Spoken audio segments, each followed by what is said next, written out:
Hindi sinadya, yan po ang giniit ng Philippine Coast Guard sa pagbangga ng isang foreign vessel sa bangka ng mga Pilipino na ikinasawi ng 3 mangingisda. Nasa frontline na balitang yan si Jenny Doon.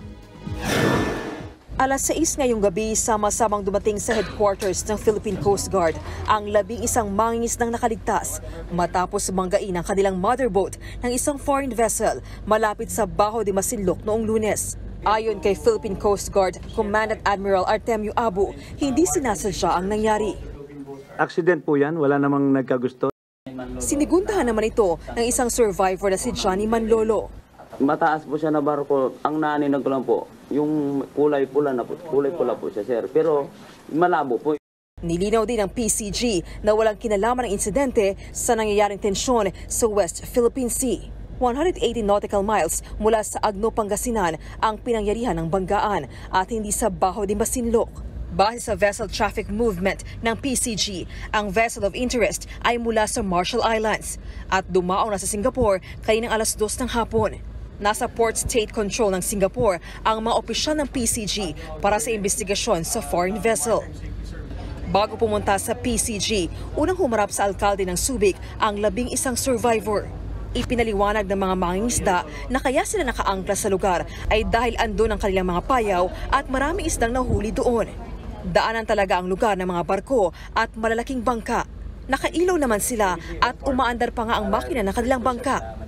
Si Mandy nagkasugat pa sa paa. Kwento niya, nang tumaob ang bangka, natrap na siya sa loob. Pero sinikap niyang makalabas para masagip pa sana ang iba niyang kasamahan. Sumisid ako na malalim, sir.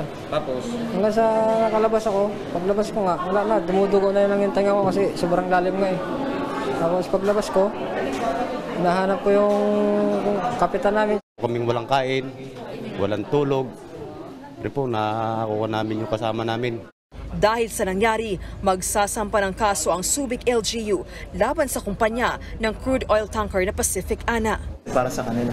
And of course, syempre, para hindi na rin mangyari in the future. Mag-iingat na yung mga barkong dumadaan dito sa atin. Nangako ang Subic LGU na tutulong sila para maiahon ang tumaob na bangka.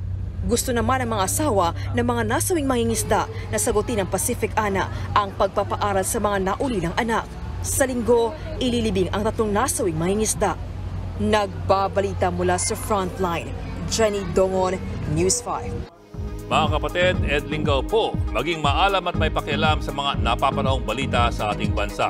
Para sa mas malalimang pagtalakay at paghimay sa mga issue at headlines, tumutok lamang at pag-subscribe sa social media pages ng News 5.